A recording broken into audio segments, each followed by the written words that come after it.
Figure it out. Hello, this is Adam Korlick with Figure It Out Productions. The following video is part of our Quick Shoot series. Hey guys, it's Adam here, and welcome to part 2 of my 4th video game generation retrospective or recap series, whatever you like to call it. Today we're going to be talking about the NEC TurboGrafx 16, also known as the PC Engine in Japan.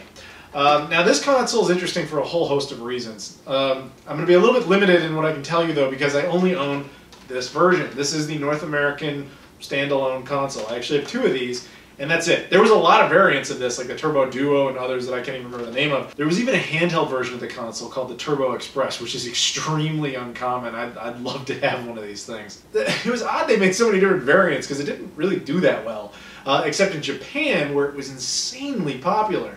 I don't think it ever beat the Super Famicom / Super Nintendo, but I think if you look at just Japan's numbers, it actually outperformed the Mega Drive / Genesis. I'm not 100% on that one, but I think that's actually what happened. But point is, it was quite popular there. Now in Japan, this console launched in 1987, and interestingly, it was intended to compete with the NES, not the eventual Super Nintendo, which is kind of interesting. It launched the Bit Wars, really, and that's one of its greatest contributions. Is it said, "Hey, I'm 16-bit. You're only 8-bit at Nintendo," you know, which is funny when you really think about it, because we obviously very much associate that with Sega and Nintendo, but really, NEC started that. Now, like I said, they intended to compete with the NES, which is why the controller, of course, looks very similar to an NES controller with basically like turbo options, hence TurboGrafx, I assume is why they changed the name, as well as the design. I don't totally understand that. If you've seen a PC Engine, it's a much smaller console. It's about the size of a CD case. But in the case of the TurboGrafx 16, they decided to make it bigger and change the name. I think, I'm just guessing, they changed the name because of the turbo option, and graphics because graphics is something you can sell, whereas PC Engine maybe wasn't quite as marketable in North American and European territories, probably because of what those words actually mean, as opposed to, yeah, that's just a guess. As for the console size, I think they changed it from a white little box to this bigger, black design, just because they thought it'd be more aesthetically pleasing to people and it'd be taken a little bit more seriously. Again, my guess.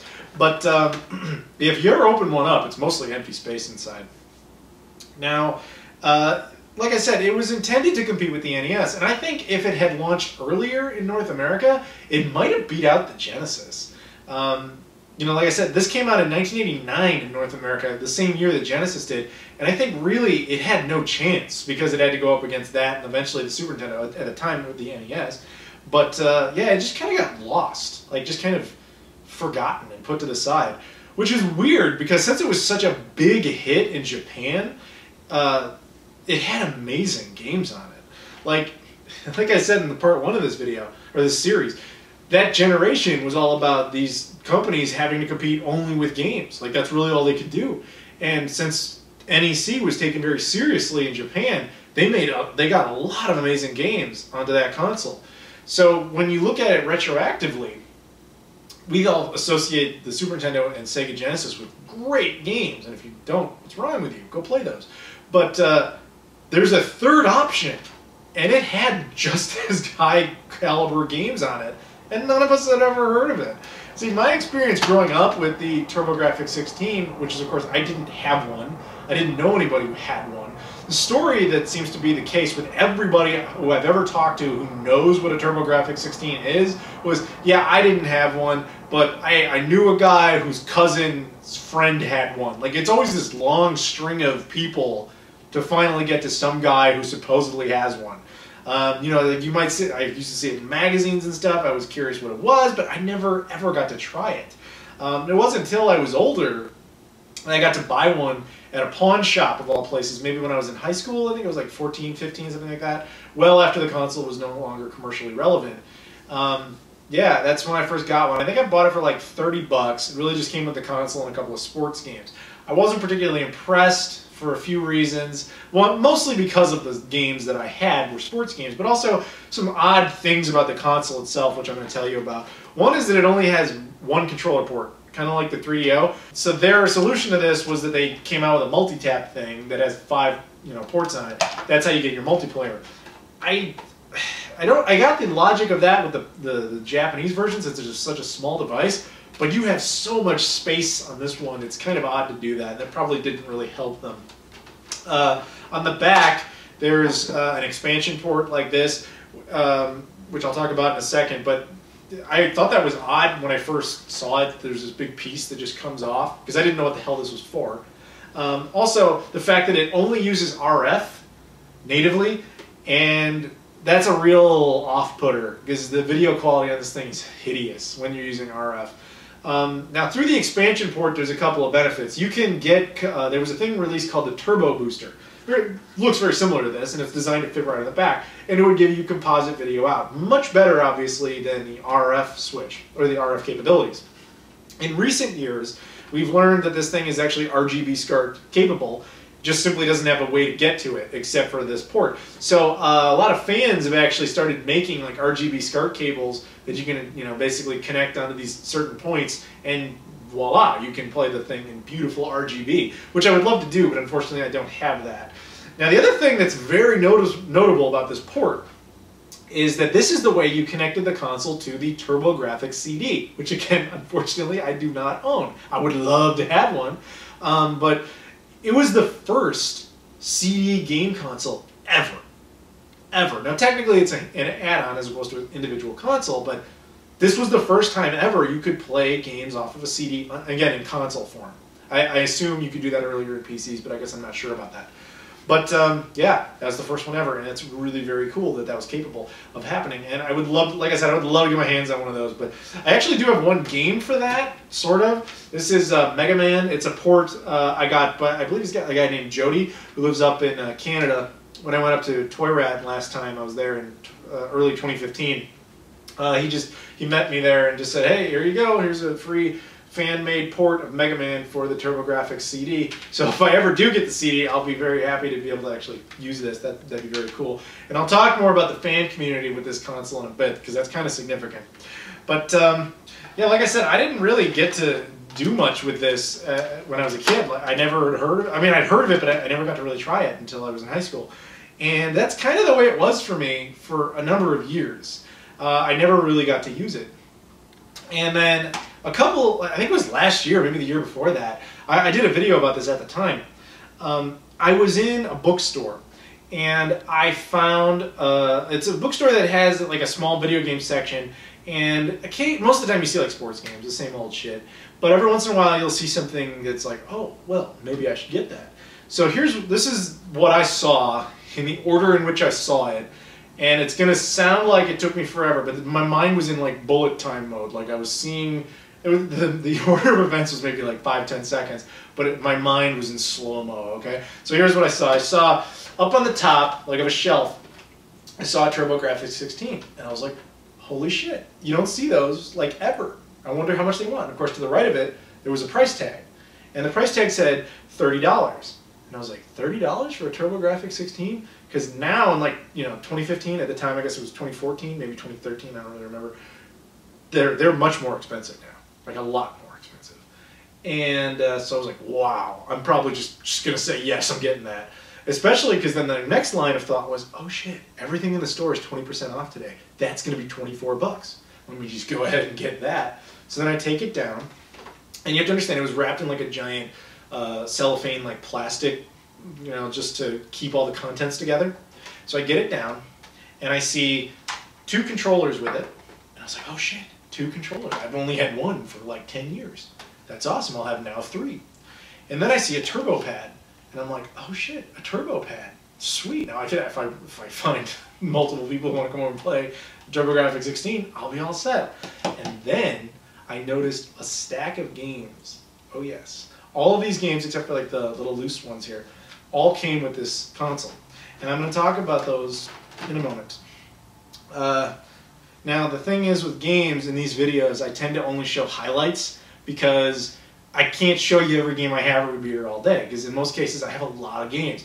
TurboGrafx 16, I don't really have that many games. So I can show you them all, but you'll have to forgive me, I don't remember what every single one of them is about, because some of them I haven't played in years. And in the cases of some of these later ones, I've only played like little bits and pieces. So I'll go through them very quickly. Battle Royale, I just have a little card for it. Now, like I should have mentioned this earlier, the games weren't cartridges. They were little cards called Hue cards, and basically all the data is just kind of stored up there in the little pins. And you put it into this card slot right there, push it in, and then you'd lock it into place like that so it doesn't come out. And then when you turn it on, it would just lock the little card there so you couldn't remove it. And that's it. That's how you're good to go with your game. But yeah, so the first one has Battle Royale. It's just like a wrestling game. Next up is one called China Warrior. I believe this is just a fighting game. Power Golf, which came with my first TurboGrafx 16. Golf. Super Volleyball. Volleyball came with the first one.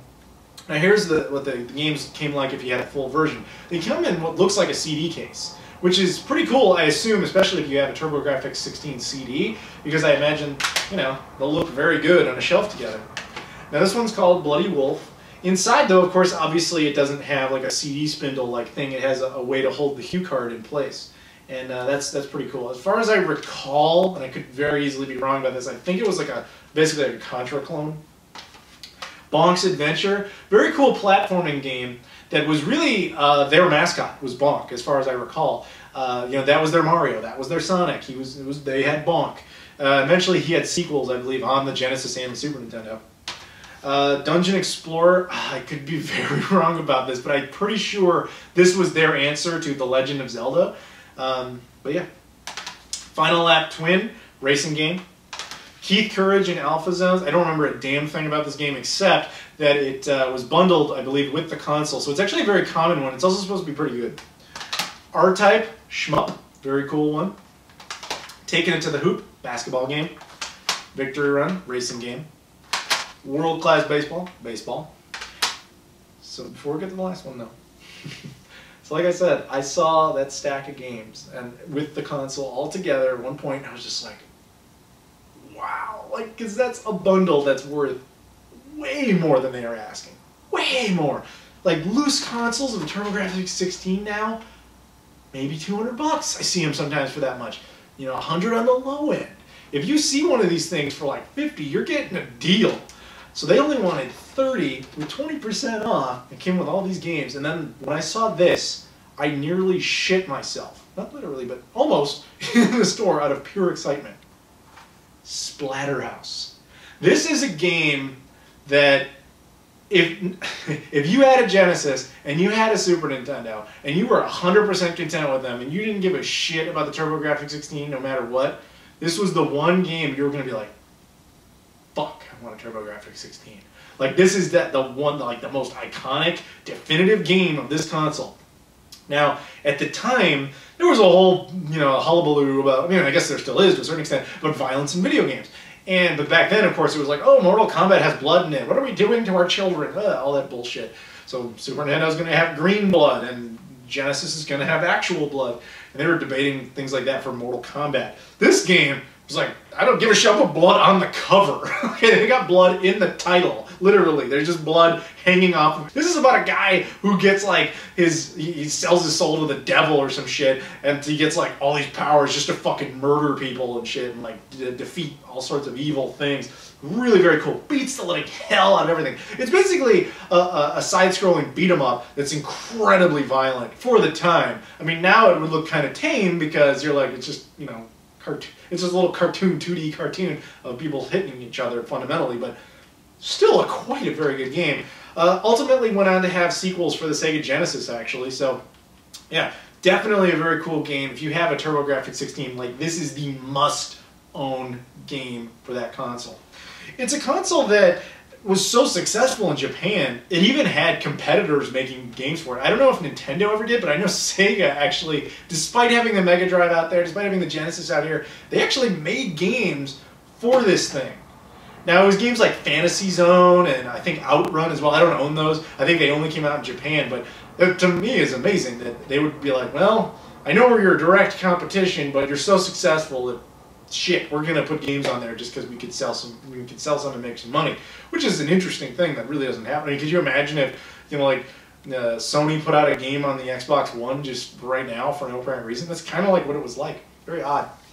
But, yeah, very cool console. And the thing is it has received a lot more respect over time, and that's good. It deserves a lot of respect because, like I said, it has a lot of really cool games on it. That's really why I really like a set of RGB SCART cables, so I can really experience it, especially with Splatterhouse. I'd really like to do that. I also have an EverDrive for it that came out. That's another thing that's really cool. This console, despite being so irrelevant in its heyday, at least in North America and probably Europe, as far as I know, that now that it's gained so much respect, it gets things like EverDrives, it gets things like fan communities that port entire games over to at least the CD version, because you can play them that way, or probably make ROMs you could play on the EverDrive as well.